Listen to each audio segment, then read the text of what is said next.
ನನಗನ್ಸುತ್ತೆ ನಿಮ್ಮ ಸಿನಿಮಾ ಇದೆಯಲ್ಲ, ನಿಮ್ಮ ಸಿನಿಮಾ ಜೀವಿಸ್ಬಿಟ್ಟಿರಿ ಸರ್ ನೀವು. ಆ ಸಿನಿಮಾ ಇದೆಯಲ್ಲ ಅದು ನನಗನ್ಸುತ್ತೆ, ಗೊತ್ತಿಲ್ಲ, ತಾವೇ ಹೇಳ್ಬೇಕು. ಈ 45 ಅನ್ನೋದು ಅದಕ್ಕೆ ಹೆಸರು ಬೇರೆ ಇಟ್ಟಿರ್ಬೋದು, ಬೇರೆ ಬೇರೆ ಕಲಾವಿದರು ಬಂದು ಇನ್ವಾಲ್ವ್ ಆಗಿರ್ಬೋದು. ಎಲ್ಲೋ ಒಂದು ಕಡೆ ನಿಮಗೆ ಆ ಕಥೆಯ ಎಳೆ ನಿಮ್ಮ ಮನಸ್ಸಿನ ಸ್ಮೃತಿ ಪಟಲದಿಂದ ಅದು ಅಚ್ಚೊತ್ತಿತ್ತೆ ಅಂತ ಅನ್ಸುತ್ತೆ. ಅದು ಎಲ್ಲೋ ಈ ಕತೆ ತುಂಬಾ ಎಮೋಷನಲ್ ಟೈಮಲ್ಲಿ ಬಂದಂತ ಕತೆ ಇದು. ನಾನು ಇವತ್ತು ಹೇಳಿದ್ರೆ ತುಂಬಾ ಎಳೆಗಳು ಬಿಡಿಸೋಗುತ್ತೆ. ತುಂಬ ಎಮೋಷ್ನಲ್ ಟೈಮಲ್ಲಿ ತಾನು ಫಾರ್ಮ್ ಆಗಿರೋ ಕತೆ ಇದು. ಕೋವಿಡಲ್ಲಿ ನಮ್ಮ ಅಣ್ಣನ್ನ ಕಳ್ಕೊಂಬಿಟ್ಟೆ ಸರ್ ನಾನು. ಆವಾಗ ಕಳ್ಕೊಂಡಾಗ ಅವ್ರನ್ನ ಬರಿ ಮಾಡೋಕ್ಕೂ ನಮಗೆ ಜಾಗ ಸಿಕ್ಕಿಲ್ಲ. ನಿಮ್ಗೆ ಗೊತ್ತಿತ್ತು ಆ ಟೈಮ್ ಹೆಂಗಿರುತ್ತೆ ಅಂತ. ನಾನೊಬ್ಬನೇ ಆ್ಯಂಬುಲೆನ್ಸಲ್ಲಿ ಅವರನ್ನು ಇಟ್ಕೊಂಡು ಫುಲ್ ಬೆಂಗಳೂರು ಹುಡುಕಾಡ್ತಾ ಇದ್ದೀನಿ ಎಲ್ಲಿ ಬರಿ ಮಾಡೋದು ಅಂತ. ನಮ್ಮದ್ರಲ್ಲಿ ಬರೀನೇ ಮಾಡಬೇಕು, ಸುಡೋಂಗಿಲ್ಲ. ಆ್ಯಂಡ್ ಯಾರೂ ಕೊಡ್ತಾಯಿಲ್ಲ. ನಾನು ಎಂತೆಂಥ ಕಡೆಯಿಂದ ಫೋನ್ ಮಾಡಿಸಿದ್ರು ಮಶಾಣದಲ್ಲಿರೋ ಪಾಪ ಅವರೆಲ್ಲ ಇರ್ತಾರಲ್ಲ ಅಲ್ಲಿ ಬದುಕೋರು, ಅವ್ರು ಬಿಡ್ತಾಯಿಲ್ಲ. ಇಲ್ಲ ಸಾರಿ ಸರ್ ಮಾಡೋಂಗಿಲ್ಲ, ಭಯ ಆಗುತ್ತೆ ನಮಗೆ. ಆ ಮೊಮೆಂಟ್ಗಳಲ್ಲಿ ಇದ್ದು ನಮ್ಮ ಅಣ್ಣನ್ನ ನನ್ನ ಕೈಯಾರೆ ಕಳಿಸ್ಕೊಟ್ಬಿಟ್ಟು ಬಂದಾಗ ಇಲ್ಲಿ ಮೋಸ್ಟ್ಲಿ ನಾನು ಮ್ಯೂಸಿಕ್ ಡೈರೆಕ್ಟ್ರಾಗೇ ಇದ್ನಲ್ಲ ಸರ್. ಆವಾಗ ಈ ಕುಟುಂಬ ಜವಾಬ್ದಾರಿ ಇದೆಯಲ್ಲ, ಅದು ಬರೀ ಮ್ಯೂಸಿಕ್ ಡೈರೆಕ್ಟ್ರಾಗಿದ್ದು ನಾನು ಮೋಸ್ಟ್ಲಿ ಆ ಜವಾಬ್ದಾರಿ ಫುಲ್ ಮುಗ್ಸೋಕೆ ಆಗ್ತಾ ಇರಲಿಲ್ಲ, ಟು ಬಿ ವೆರಿ ಫ್ರ್ಯಾಂಕು. ಮೋಸ್ಟ್ಲಿ ನಮ್ಮ ಅಣ್ಣ ನಾನು ಹೋಗ್ತಾ ಇದ್ದೀನಿ, ನೀನು ನೆಕ್ಸ್ಟ್ ಸ್ಟೆಪ್ ಹೋಗ್ಬೇಕು ಅಂತ ಈ ಸ್ಟೋರಿ ಕೊಟ್ಬಿಟ್ಟ ನನಗೆ. ಕೊಟ್ಬಿಟ್ಟು ನನ್ನನ್ನು ಡೈರೆಕ್ಷನ್ ನಿಜವಲ್ಲ ಸರ್, ಇದೇ ನನಗೆ ಇವತ್ತಿಗೆ ಬೆಲೆ. ನಾನು ಫಿಲ್ಮ್ ಸ್ಟಾರ್ಟ್ ಆಗೋಕ್ಕೆ ಮುಂಚೆ ಅವನದು ನಂದು ಒಂದು ಫೋಟೋ ಹಾಕಿದ್ದೀನಿ. ಇದಕ್ಕೆ ಅವನೇ ಆ ಸ್ಟೋರಿ. ಇಲ್ಲಾಂದರೆ ಈ ಇನ್ಸಿಡೆಂಟ್ ನನ್ನ ಲೈಫಲ್ಲಿ ನಡೀಲಿಲ್ಲ ಅಂದರೆ ಈ ಸ್ಟೋರಿನೇ ಬರ್ತಾರೆ ಸರ್. ಅಲ್ಲ, ಅವತ್ತು ಅಷ್ಟೊಂದು ಕಷ್ಟಪಟ್ರೆ ನೀವು ಅವತ್ತು ಬಾಡಿ ದಫನ್ ಮಾಡೋಕ್ಕೆ. ಹೌದು, ಬಾಡಿ ದಫನ್ ಮಾಡೋಕ್ಕೆ, ಆ್ಯಂಬುಲೆನ್ಸ್ ಸಿಗೋಕ್ಕೆ, ಆ ಹಾಸ್ಪಿಟ್ಲಲ್ಲಿ ಇದು ಸಿಗೋಕ್ಕೆ ತುಂಬ 8 ದಿನ ಟ್ರೈ ಮಾಡಿದ್ವಿ. 8ನೇ ದಿನ ತುಂಬ ಚೆನ್ನಾಗಿದ್ರು.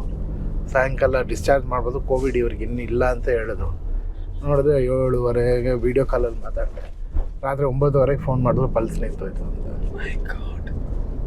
ಮಧ್ಯಾಹ್ನ 3:30 ಹೋದಾಗ ಕೈ ಹಿಡ್ಕೊಂಡು ಅಳ್ತಾ ಇದ್ದಾನೆ. ನಾನು ಒಂದು ಕೈ ಹಿಡ್ಕೊಂಡು ಮಾಸ್ಕಲ್ಲಿ ಹಾಕಿದರೆ ಇವತ್ತೊಂದು ದಿನ ಸುಮ್ಮನೆ ಇದ್ಬಿಟ್ಟು ಮನೆಗೆ ಕರ್ಕೊಂಡು ಹೋಗ್ತೀನಿ, ಸೂಪರ್ ಆಗಿರುತ್ತೆ, ಏನಾಗಲ್ಲ. ನನ್ನ ಕಣ್ಣಲ್ಲಿ ಇಲ್ಲಿಂದ ನೀರು ಬರ್ತಾ ಇದೆ, ಮಾಸ್ಕ್ ಹಾಕಿದ್ದಾರೆ. ಆ ಮೊಮೆಂಟೆಲ್ಲ ನನಗೆ ಆಮೇಲೆ ಕಣ್ಣು ಓಡಿಸ್ತಾ ಇದ್ದೀನಿ, ನಾನು ಜೋರಾಗಿ ಅಳ್ತಾ ಇದ್ದೀನಿ. ಆಮೇಲೆ ಮನೆಗೆ ಬರಬೇಕಾದ್ರೆ ಫುಲ್ ಅಳುವು ನನಗೆ. ಬಟ್ 7:30 ಫೋನ್ ಮಾಡಿದ್ರು, ಅಲ್ಲಿರೋರಲ್ಲ, ಅಲ್ಲಿ ಎಲ್ಲರಿಗೂ ಹೇಳ್ಬಿಟ್ಟು ಬಂದಿದ್ದೆ. ಅಲ್ಲಿ ಸ್ವಲ್ಪ ನಮ್ಮ ಪರಿಚಯ ಇರ್ತಾರಲ್ಲ, ಸರ್ ಚೆನ್ನಾಗಿದೆ ನೋಡಿ ಸರ್ ಅಂತ ಫೋಟೋ ಎಲ್ಲ ವೀಡಿಯೋ ಎಲ್ಲ ಮಾಡಿ ತೋರಿಸಿದ್ರು. ಯಾಕೆ ಸರ್ ಬೆಳಿಗ್ಗೆ ಅಷ್ಟು ಅಳ್ತಾ ಇದ್ರಿ, ಚೆನ್ನಾಗಿದೆ ನೋಡಿ ಸರ್ ನಿಮ್ಮಣ್ಣ ಅಂತ. ಆಮೇಲೆ ನಮ್ಮಣ್ಣ ಹಿಂಗೆ ನೋಡ್ದ, ಹಿಂಗೆ ಅಂತಂದ.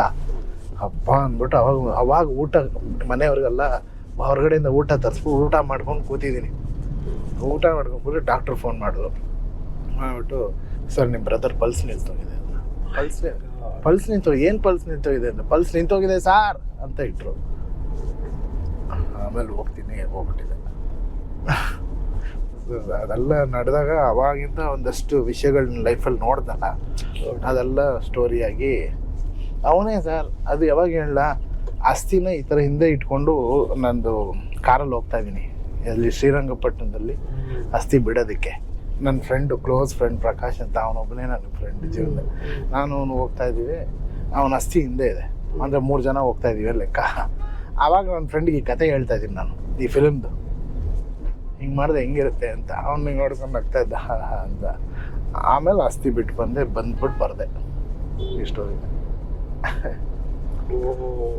ಭಾರಿ ಹಿನ್ನೆಲೆ.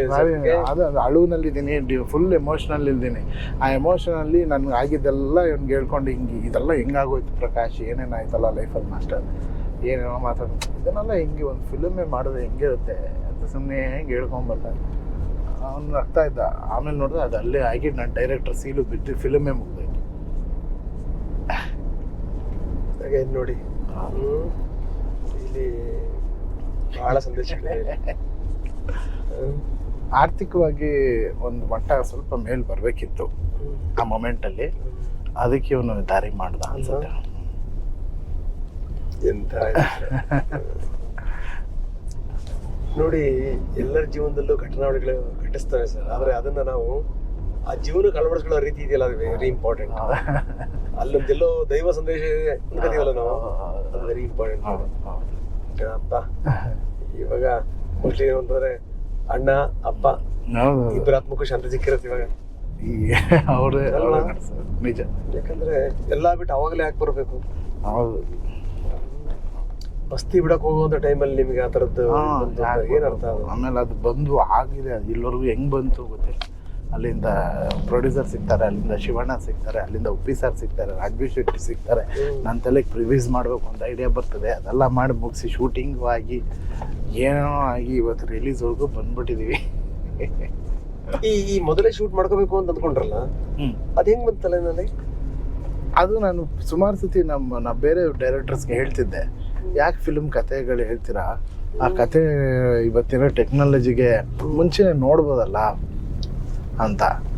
ಯಾರಿಗೂ ಅವಾಗ ಮೋಸ್ಟ್ಲಿ ಅವರು ಅದೇ ಫಾರ್ಮ್ಯಾಟಿಗೆ ಸೆಟ್ ಆಗಿದ್ರು, ಕತೆ ಹೇಳೋದು ಮತ್ತು ಅದೇನು ಸ್ಕ್ರಿಪ್ಟ್ ಬರ್ಕೊಳ್ಳೋದು, ಬಾಂಡೆಡ್ ಸ್ಕ್ರಿಪ್ಟ್ ಇಟ್ಕೊಳ್ಳೋದು. ಅದರಲ್ಲೇ ನನಗೆ ಇವತ್ತಿಗೂ ಆ ಬಾಂಡೆಡ್ ಸ್ಕ್ರಿಪ್ಟ್ ಇಟ್ಕೊಂಡು ಅದು ಹೆಂಗೆ ಓದ್ತಾರೆ ಅಂತ ನನಗೆ ಐ ಡೋಂಟ್ ನೋ.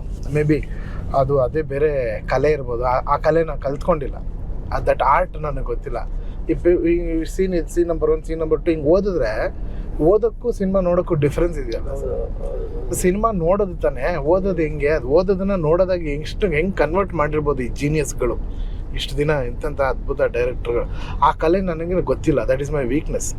ಆ ವೀಕ್ನೆಸ್ನ ಸರಿ ಮಾಡ್ಕೊಳ್ಳೋಕ್ಕೆ ಈ ದಾರಿ, ಅದನ್ನು ಸರಿ ಮಾಡ್ಕೊಳ್ಳೋಕೆ ಈ ದಾರಿ ಹುಡ್ಕೊಂಡೆ. ಬಟ್ ಈ ದಾರಿಗೆ ಬಂದಾಗ ಗೊತ್ತಾಯ್ತು, ಈ ದಾರಿನಲ್ಲಿ ಎಷ್ಟೊಂದು ಪ್ಲಸ್ ಪಾಯಿಂಟ್ಸ್ ಇದೆ. ನೋಡಿ, ಈಗ ಉಪ್ಪಿಯವ್ರಿಗೆ ಕೇಳ್ತಾ ಇದ್ವಿ, ನೀವೇಂದ್ರೆ ಕೇಳಿದ್ರ ಅಂತ. ನಾನಂತೂ ಕೇಳಿಲ್ಲ ಅಂದ್ರೆ ಅವರು ಅರ್ದು ಕುಡ್ದಿರೋರು. ರಾಜ್ ಕೇಳ್ತಾ ಇದ್ವಿ, ನನಗೆ ಅದ್ರ ಬಗ್ಗೆ ಐಡಿಯಾ ಇರಲಿಲ್ಲ ನಂಗೆ ಅಂತ. ನೋಡಿ ಹೆಂಗೆ ಅಂತ. ಒಂಥರ ಅನಿವಾರ್ಯತೆ ಅನ್ವೇಷಣೆ ಕಾರಣ ಅಂತಂದ್ರಲ್ಲ ಅಲ್ವಾ? ಡೆಫಿನೆಟ್ಲಿ. ಬಟ್ ಇದರಲ್ಲಿ ಒಂದಷ್ಟು ತುಂಬ ಒಳ್ಳೆ ಪ್ಲಸ್ ಪಾಯಿಂಟ್ಸ್ ಇದೆ. ನನಗೆ ಅದೆಲ್ಲ ಗೊತ್ತಿದ್ರೆ ಇದು ಮಾಡ್ತಾ ಇರಲಿಲ್ಲ. ನಾವು ಹಿಂಗೆ ಬಾಂಡೆಡ್ ಬರೆದು ಹೆಂಗೆ ತೆಗಿಯೋದು, ಶಾರ್ಟ್ಸ್ ಎಲ್ಲ ಹೆಂಗೆ ತೆಗಿಯೋದು ಅಂತ ಗೊತ್ತಾಗಿದ್ರೆ ಪ್ರಿವಿಷುವಲ್ಸೇ ನಾನು ಮಾಡ್ತಾ ಇರಲಿಲ್ಲ. ನನಗೆ ಅದು ಗೊತ್ತಿಲ್ಲದೆ ಇರೋದಕ್ಕೆ ಇದನ್ನು ಮಾಡ್ಕೊಂಡೆ. ಆದ್ರೆ ತುಂಬಾ ಜನ ಹೇಳಿದಾರೆ ಏನು ಅಂದ್ರೆ, ಮೊದಲ ನಿರ್ದೇಶನ ಅಂತ ಅನ್ಸೋದಿಲ್ಲ, ಅಷ್ಟು ಚೆನ್ನಾಗಿ ಬಂದಿದೆ ಅಂತ ಹೇಳಿ ಅಂತ. ಇಲ್ಲಿ ಸತ್ಯ ಹೆಗಡೆ ಅವ್ರನ್ನ ನೆನ್ಸ್ಕೊಬೇಕು ಸರ್. ಅವರು ಒಂದು ಮಹಾನ್ ಶಕ್ತಿಯಾಗಿ ಜೊತೆಲಿ ಖಂಡಿತ. ಏನೇ ಮಾಡಿದ್ರು ಅಲ್ಲಿ ಶಾರ್ಟ್ ಇಡಬೇಕಾದ್ರೆ ಆ ಕಲರ್ ಟೋನ್ಸು ಅದನ್ನೆಲ್ಲ ಡಿಸೈಡ್ ಮಾಡಿದ್ದು ಅವರೇನೆ. ನಾನು ಇದು ಹಿಂಗೆ ಶಾರ್ಟ್ ಎಲ್ಲ ಹೇಳ್ಬೋದು, ಬಟ್ ಆನ್ ಸ್ಪಾಟ್ ಹಿಂಗೆ ಇಟ್ರೇನೆ ಅದು ನೀವು ಅನ್ಕೊಂಡಂಗೆ ಬರೋದು ಅಂತ ಇಟ್ಟಿದ್ದು ಅವರೇನೆ. ನಾನೇನು ಕ್ಯಾಮ್ರಾ ಇಟ್ಬಿಟ್ಟು ಇಲ್ಲಿ ಇಡಿ ಸರ್ ಅಂತ ಹೇಳಿಲ್ಲ. Master mind next level. ಅಷ್ಟು ಬ್ಯೂಟಿಫುಲ್ ಆಗಿ ಶಾರ್ಟ್ಸ್ ಕಾಣಿಸ್ತಾ ಇದೆ ಅಂದ್ರೆ ಎಲ್ಲ ಕ್ರೆಡಿಟ್ ಸತ್ಯ ಹೆಗಡೆಗೆ ಮಾತ್ರ, ಎರಡನೇ ಮಾತೇ ಇಲ್ಲ. ಆಮೇಲೆ ಆ ಟೀಸರ್ಲೇ ಹುಳ ಬಿಟ್ಬಿಡ್ತೀರ ನೀವು. ಏನ್ ಬರುತ್ತೆ, ಏನ್ ಕತೆ ಇದು, ಏನು ಅದನ್ನ ಯಮನೇ ಬರ್ತಾನೋ, ಶಿವನೇ ಬರ್ತಾನೋ, ನಂದಿ ಯಾಕೆ ಬರುತ್ತೆ, ತ್ರಿಶೂಲ ಯಾಕೆ ಕಾಣುತ್ತೆ, ರುದ್ರಾಕ್ಷಿ ಯಾಕಿರುತ್ತೆ, ಈ ಏನೋ ಒಂಥರ ಅದ್ರೊಳಗೆ ಆತರ ಇದು ಒಂಥರ ಇದು ಚಿಂತನೆಗೆ ಕಾರಣ ಆಗ್ಬಿಡುತ್ತೆ. ಏನ್ ನಡೀತಾ ಇದೆ ಇಲ್ಲಿ ಅಂತ. ಈ ಹೀರೋಯಿನ್ಗಳನ್ನ ಯಾರನ್ನು ಈ ಫಿಲ್ಮ್ ಅಲ್ಲಿ ಹೀರೋಯಿನ್ ಅಥವಾ ವಿಲ್ಲನ್ ಆತರ ಎಲ್ಲ ಪಾತ್ರಗಳು ಆತರ ನೋಡಿದ್ರೆ, ಹೀರೋಯಿನ್ ಅಂತ ಹೇಳಂಗಿದ್ರೆ ಒಂದು ಕ್ಯಾರೆಕ್ಟರ್ ಇದಾರೆ, ಕೌಸ್ತುಭಮಣಿ ಅಂತ. ವೆರಿ ಗುಡ್ ಆರ್ಟಿಸ್ಟ್ ಇದಾರೆ. ರಾಜ್ ಸರ್ ಪೇರ್ ಇದೆ. Okay okay. ಕೊನೆಗೆ ಬೇರೆ ಶಿವಣ್ಣಂಗ್ ಬೇರೆ ಹೆಣ್ಣಿನ ವೇಷ ಹಾಕಿರಿ. ಅದೇನ್ ಸಂದೇಶನೋ ಗೊತ್ತಾಗ್ತಿಲ್ಲ. ಕೊನೆಗೆ ಯಾರ್ಯಾರೋ ಒಟ್ಟೇನು ಅಂದ್ರೆ, ಈಗ ನಿಮಗೆ ಹೆಂಗ್ ತೋಚುತ್ತ ಹಂಗ ನೀವು ವಿಶ್ಲೇಷಣೆ ಮಾಡ್ರಪ್ಪ ಅಂತ ಬಿಟ್ಬಿಡಿರಿ ನೀವು ಜನಗಳಿಗೆ. ಏನ್ ಮಾಡ್ಲಿಕ್ಕೆ ಮೋಹಿನಿ ಅಂತಂದ್ರು, ಇನ್ ಕೆಲವರು ವಿಷ್ಣು ಅಂತಂದ್ರು, ಇನ್ ಕೆಲವರು ಶಿವ ಅಂತಂದ್ರು. ಹಿಂಗಿದೆ ಕತೆ.